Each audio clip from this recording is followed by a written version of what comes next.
నమస్తే, welcome to Andhraprabha. నేను Manaswini. Director of medical education పరిధిలోని ప్రభుత్వ వైద్య కళాశాలలు, బోధనాసుపత్రుల్లో ఏళ్ల తరబడి విధులకు గైర్హాజరవుతూ రోగుల ప్రాణాలతో చెలగాటమాడుతున్న 51 మంది వైద్యులపై ఏపీ ప్రభుత్వం తీసుకున్న చర్యలు వైద్య రంగంలో సంచలనం సృష్టించాయి. బాధ్యతాయుతమైన ప్రభుత్వ సేవలలో ఉంటూ ప్రజల సొమ్మును వేతనాల రూపంలో తీసుకుంటూ ఆసుపత్రులకు ముఖం చాటేయడం కేవలం క్రమశిక్షణ రాహిత్యం మాత్రమే కాదు, అది అక్షరాల సామాజిక ద్రోహం. తొలగించబడిన వారిలో 8 మంది అసోసియేటెడ్ ప్రొఫెసర్లు, 41 మంది అసిస్టెంట్ ప్రొఫెసర్లు, 2 ట్యూటర్లు ఉన్నారు.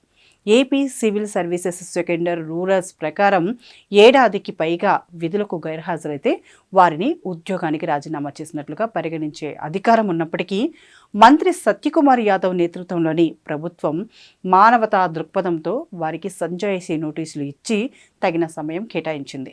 అయినప్పటికీ బాధ్యతను గాలి కొదిలేసిన ఈ వైద్యులు స్పందించకపోవడంతో ప్రభుత్వం కఠిన నిర్ణయం తీసుకోక తప్పలేదు. వైద్య వృత్తిని దైవంగా భావించే సమాజంలో కొందరు వైద్యులు సొంత లాభం కోసం నైతిక విలువలను తుంగలో తొక్కుతున్నారు. విశాఖపట్నం ఆంధ్ర మెడికల్ కాలేజీకి చెందిన ఓ ప్రొఫెసర్ 2020 నుంచి అంటే దాదాపు 5 ఏళ్లుగా విధులకు రాకపోవడం విస్మయానికి గురిచేస్తోంది. ఒక ట్యూటర్ ఏకంగా 7 ఏళ్లుగా గైర్హాజరవుతున్నారంటే గత ప్రభుత్వం హయాంలో పర్యవేక్షణ ఎంత అధ్వానంగా ఉందో అర్థమవుతోంది.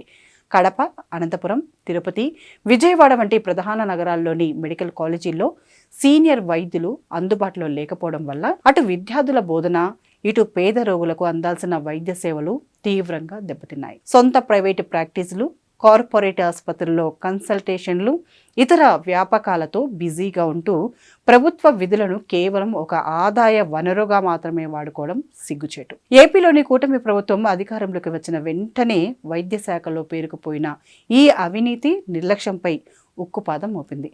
ముఖ్యమంత్రి చంద్రబాబు నాయుడు ఆదేశాల మేరకు వైద్య రంగంలో విప్లవాత్మక మార్పులకు శ్రీకారం చుట్టారు.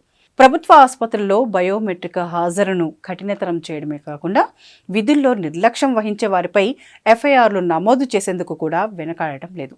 వైద్యులు ఖచ్చితంగా ఆసుపత్రుల్లోనే అందుబాటులో ఉండాలని, ప్రైవేటు ప్రాక్టీస్ పేరుతో ప్రభుత్వ సమయాన్ని వృధా చేయకూడదని ప్రభుత్వం హెచ్చరించింది.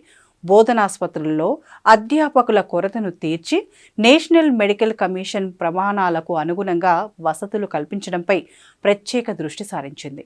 రోగుల సేవ కంటే స్వప్రయోజనాలే ముఖ్యం అనుకునే వారికి ప్రభుత్వంలో చోటు లేదని ఈ తొలగింపు చర్య ద్వారా ప్రభుత్వం స్పష్టమైన హెచ్చరిక పంపింది.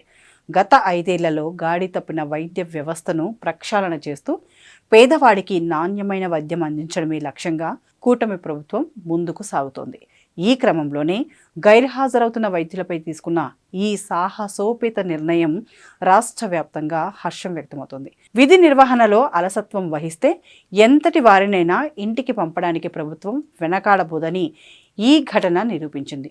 రాబోయే రోజుల్లో అన్ని మెడికల్ కాలేజీలు, ఆసుపత్రుల్లో నిరంతర నిఘా ఉంచి వైద్య సేవల్లో జవాబుదారీతనాన్ని పెంచడమే తమ ప్రాధాన్యత అని ప్రభుత్వం స్పష్టం చేసింది.